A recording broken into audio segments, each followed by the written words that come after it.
This is a bit of an introduction on how to install a Serene.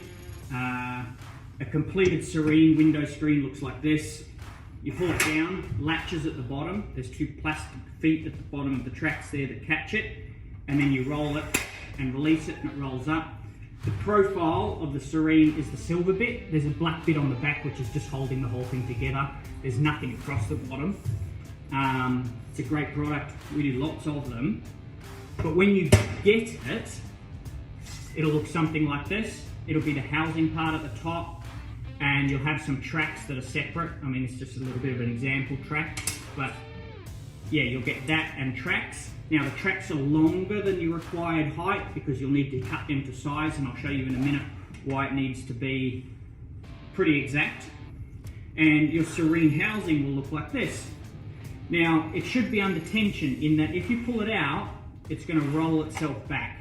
So that's the spring wound up. Now for install, there's a bearing inside that spring which makes it much easier to install. So to activate that bearing, what we do is we flip it so that housing is facing downwards. We pull the mesh out and it'll catch. So now there's no tension under that mesh. So we can safely put the screen down, lift the cover of it off like that.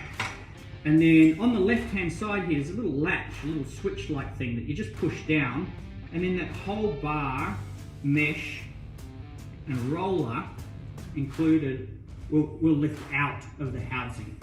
And that allows you to now fix this housing to where it needs to be. There's a screw groove along the top, but as the plastics slide out like that, there are holes in the plastics which are good indications of where your screw holes should be. If it's a wide screen, you might need to add another screw in the middle, but typically at each end is fine, and most of the time it's screwing up, and you'll see little black holes in the plastic, which is ideal spots. So there's potentially a jam there. You screw 1, 2, and then screw the screw in like so. If you do need to fix it through the back, again, there are screw holes through the plastics there, screw, bang, and you get your housing in place. I'll get to the tracks in a minute. Once the housing is in place, you can put this mesh back in. Now something to note, when I pulled this out, this latch thing on the end comes off. It's a little plastic foot. If that comes off, there's two ways it can go back on. Only one way will work properly. On the spring is an arrow. In this case, it's pointing up. Probably hard to see, but that arrow is pointing up, not down.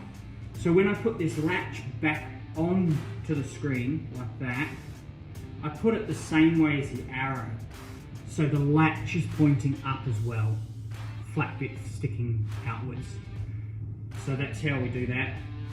And then that allows us to slot that in one end and slide that foot into the housing on the other once the housing's in place. Now sometimes you'll lose the tension on that spring, and you'll have to re-put the tension onto the spring. To do that, the foot comes off, the spring end is the end we need to wind.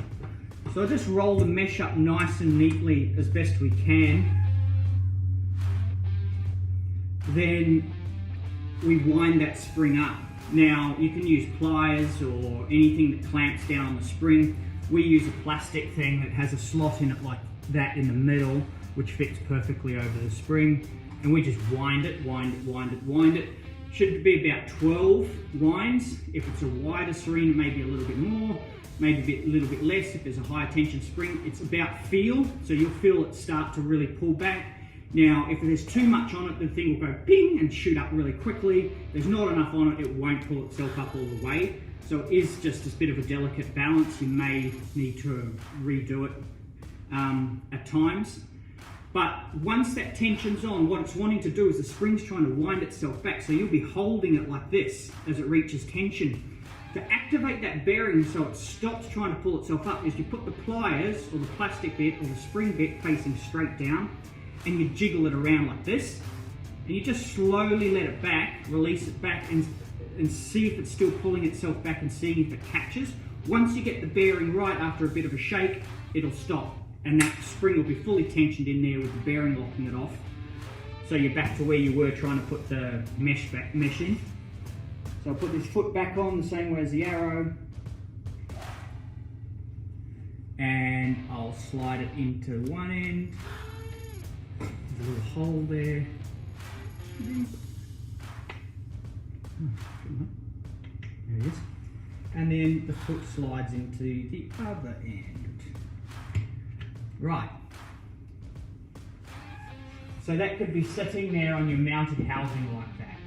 Now at this point you can put tension back on the spring, which means you just pull that, give that little jog, and it'll pull back up, and you need to measure your tracks in here. Now, the tracks need to be nice and tight. The reason being this cover, when you go to put that on, is supported by the track, so they need to be all the way up.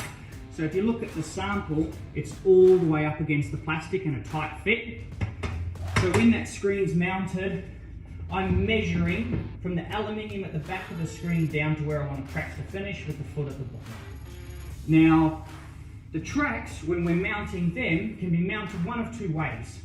If there's one way to screw through the back of the track into a jam that way, then that's ideal. What we do is we screw through the back of the track and fit it in there.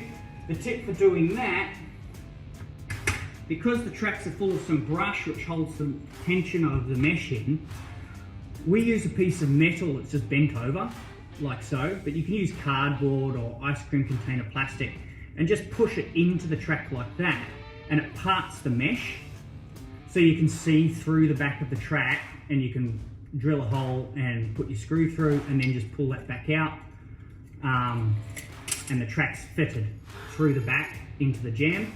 Sometimes though, the track's face fitted, which means you've added 35 mils to the width of the Serene, so the Serene housing protrudes over the mullion like that. Often there's a jam on this side and a mullion on that side. Then if that's the case, then we're sticking the track up there like so and face fitting it. You can screw through the back. There's a screw line down the front of the track there that you can use and then cap it. Excuse me, but usually we'll use double-sided tape and glue, and that usually suffices. If there's any issue, then we'll come back and screw it, but that typically suffices when you're face fitting a track like so. The front of the track has that groove down it, the back of the track is flat.